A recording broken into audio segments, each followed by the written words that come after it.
You checked your phone 5 minutes ago. You know they haven't replied. You know it's only been 2 hours, but you check again anyway. And now you're doing the thing you always do. Running through the conversation in your head, looking for the thing you said wrong, the tone that was slightly off, the message that was maybe too much or maybe not enough. And the worst part isn't the silence. The worst part is knowing exactly what you're doing and not being able to stop. You've told yourself 100 times, you're overthinking. They're probably just busy. You know this. Rationally, you know this. But your nervous system doesn't care what you know rationally. It just keeps sending signals. Keep watch. Stay alert. Something might be wrong. If this is familiar, not just occasionally, but as a pattern, something that keeps showing up in every relationship you've had, then you're in the right place. Because what you're experiencing isn't a personality flaw. It's not weakness, it's not clinginess, and it's not something you should be able to just stop by thinking differently. It's relationship anxiety, and it has a very specific psychological origin. Welcome to this channel. This video is going to give you the most complete explanation of what relationship anxiety actually is, where it comes from, what it does to your behavior, and why most of the advice you've tried hasn't worked. If you stay through this, you're going to understand yourself in a way that most people with relationship anxiety never do. Let's start at the beginning. What relationship anxiety actually is. Here's what most people think relationship anxiety is. They think it's worrying too much. They think it's being insecure. They think it's a mindset problem that needs to be corrected by thinking more positively, or being more confident, or just trusting the relationship. That's not what it is. Relationship anxiety is an activation of your attachment system, a primal biological system that every human is born with that gets triggered when the emotional safety of a close relationship feels uncertain. Let me explain what that means. Attachment theory, first developed by British psychiatrist John Bowlby in the 1960s, established something that has now been confirmed by decades of research. Human beings are not designed to be alone. We're wired for close emotional bonds, and not just for comfort, for survival. In early human history, being separated from your caregiver or your tribe was genuinely life-threatening, so your nervous system evolved a monitoring system, an internal alarm specifically designed to detect any threat to your closest bonds. This system doesn't turn off in adulthood, it just redirects toward romantic partners. So when your partner doesn't reply quickly, your system registers that as a potential threat to the bond. When they seem distant, threat signal. When they seem less enthusiastic than usual, threat signal. Now, here's the critical part that most people miss. This alarm system is not rational. It doesn't respond to evidence. It doesn't calm down when you remind yourself that everything is probably fine. It doesn't care that you're a grown adult with a career and friends and a full life. It responds to felt safety, not logical reassurance. This is why you can intellectually know that your partner loves you and still feel unsafe. This is why you can have a perfectly logical conversation with yourself about how you're overreacting and then immediately go right back to monitoring their social media. The problem isn't in your thinking, it's in your nervous system's baseline level of felt security in relationships. And that baseline was set a long time ago. Your attachment style, whether you feel fundamentally safe or fundamentally uncertain in close relationships, was largely shaped before you had the language to describe it. Between birth and approximately 5 years old, your brain was building its foundational model of how relationships work, based not on what you were told, but on what you repeatedly experienced. The core question your young nervous system was trying to answer was this: when I need someone, will they be there? For children who had caregivers who were consistently warm, responsive, and available, the answer that got encoded was, yes, close relationships are safe. I can depend on people without losing myself. I can show need without being abandoned. This becomes what psychologists call secure attachment.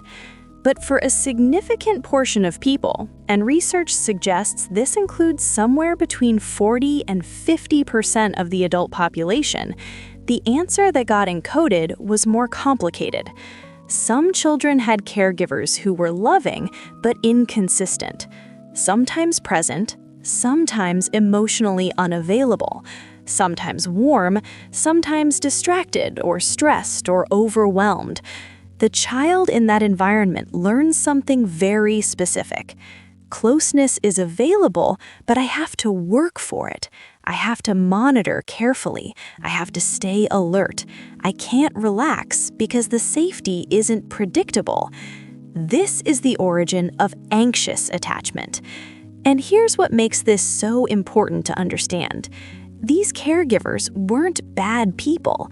They weren't intentionally harmful in most cases. They were just human, dealing with their own stresses, their own emotional limitations, their own unresolved wounds. But a child doesn't have the cognitive capacity to understand context. A child can only register, sometimes they're here, sometimes they're not. Sometimes I feel safe, sometimes I don't. And the nervous system builds its model around that experience. So by the time you're an adult, entering romantic relationships, trying to love someone and let someone love you, you're carrying that old nervous system blueprint, and it activates in the same way it always has. When your partner seems slightly distant, your system doesn't think they're probably tired. It reaches for the old pattern. Stay alert. The safety might disappear. Don't relax. This isn't dysfunction.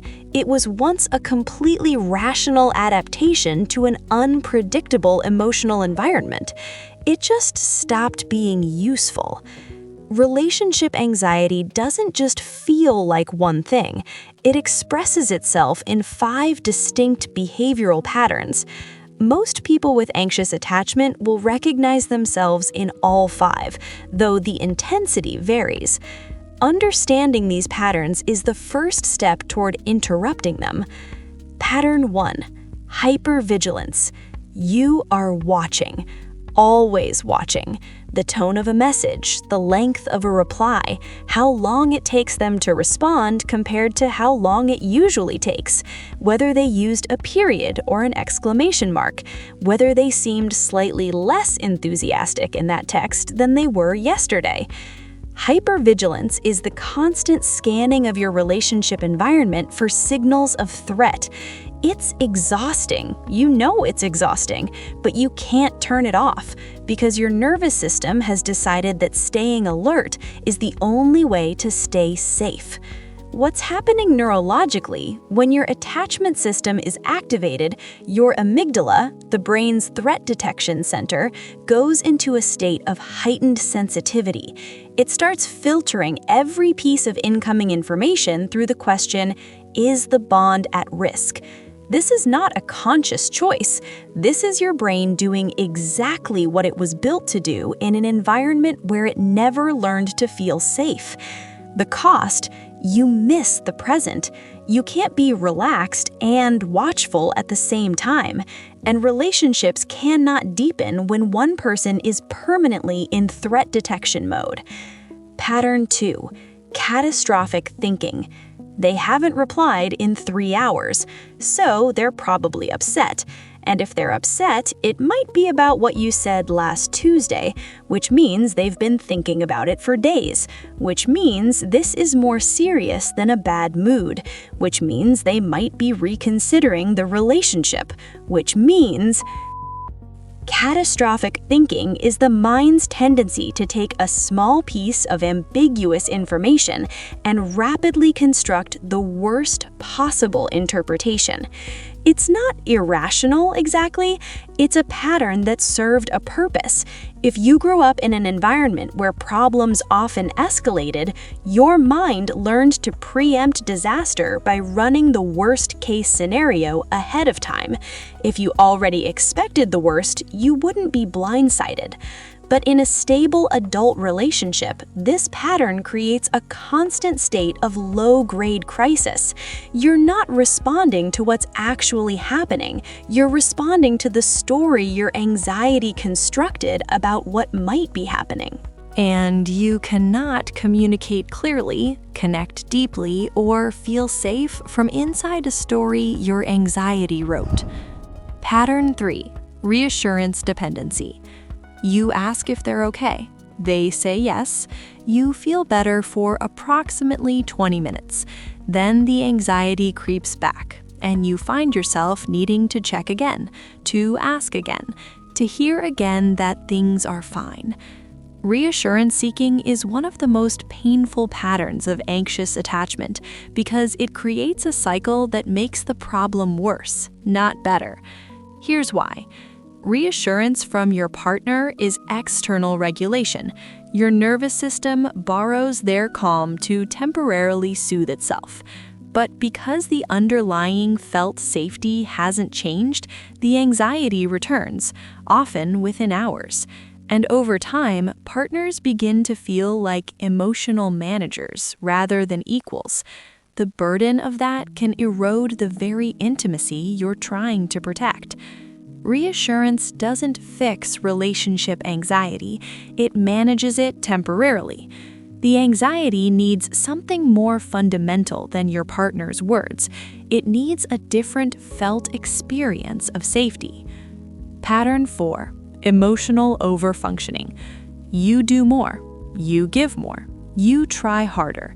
You are the one who remembers their appointments, anticipates their needs, smooths over tensions before they become conflicts. You are the emotional architect of the relationship, and you carry that weight constantly. Emotional overfunctioning is the anxiously attached person's attempt to make the relationship safe through effort. The unconscious logic is, if I do enough, give enough, be good enough, then I won't be abandoned. Then the relationship will be secure. But this pattern creates an imbalance that eventually breeds resentment on both sides. You feel unreciprocated, they feel managed, and the thing you're trying to create, a stable, equal partnership, becomes structurally impossible when one person is carrying everything. Overfunctioning is love in disguise, but it's love driven by fear, not by genuine generosity. Self-abandonment. This is the one that most people with anxious attachment don't recognize in themselves because it feels like love. Self-abandonment is when you consistently suppress your own needs, preferences, and feelings in order to maintain the relationship's emotional stability. You don't bring up things that bother you because you don't want to create conflict. You say, I don't mind, when you do mind.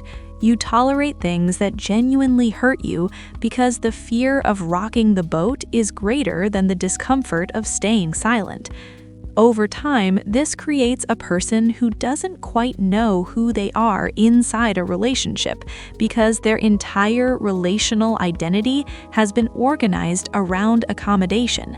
And this pattern is deeply tied to relationship anxiety because the less connected you are to your own sense of self, the more your emotional stability depends on the state of the relationship. When you abandon yourself for a relationship, the relationship becomes everything. And when something feels like everything, losing it becomes unthinkable, which makes anxiety more, not less intense. So you know all of this, or some version of it.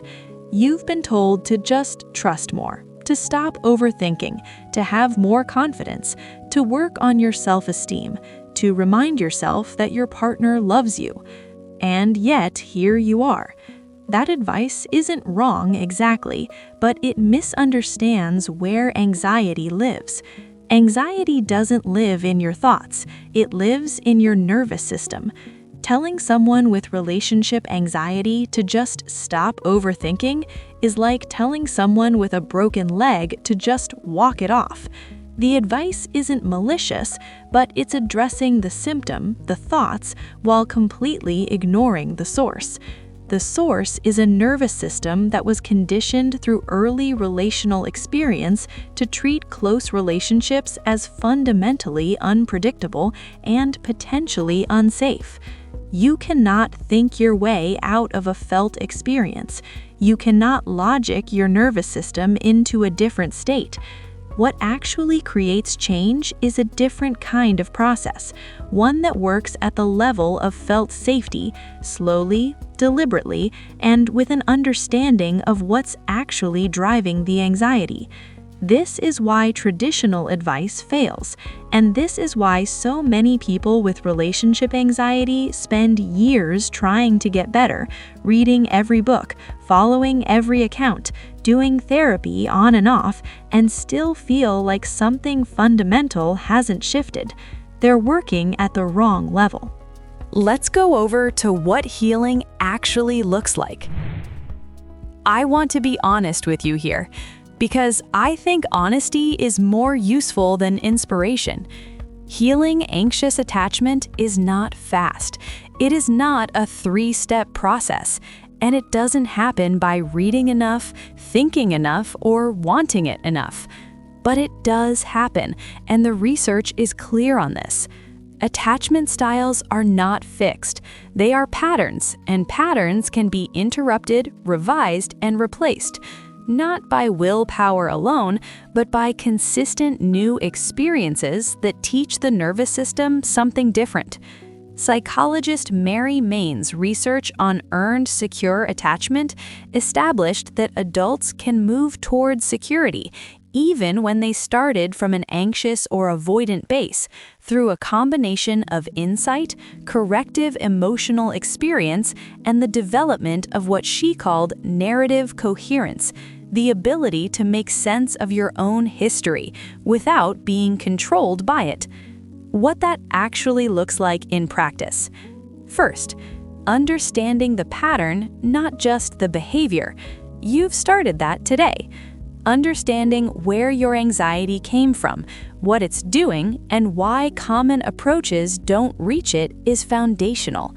You can't change what you don't understand. Second, developing internal regulation. The long-term solution to reassurance dependency isn't to get better reassurance, it's to develop the capacity to soothe yourself, to feel anxiety rise and have internal resources to work with it, rather than immediately seeking external relief. Third, building the ability to tolerate uncertainty. One of the core wounds of anxious attachment is an extremely low tolerance for ambiguity.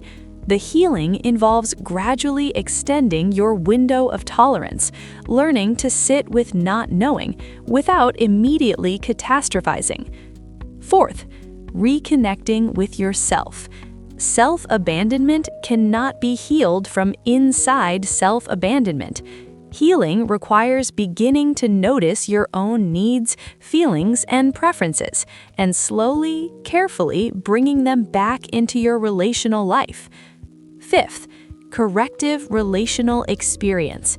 Ultimately, the nervous system learns through felt experience, not concept.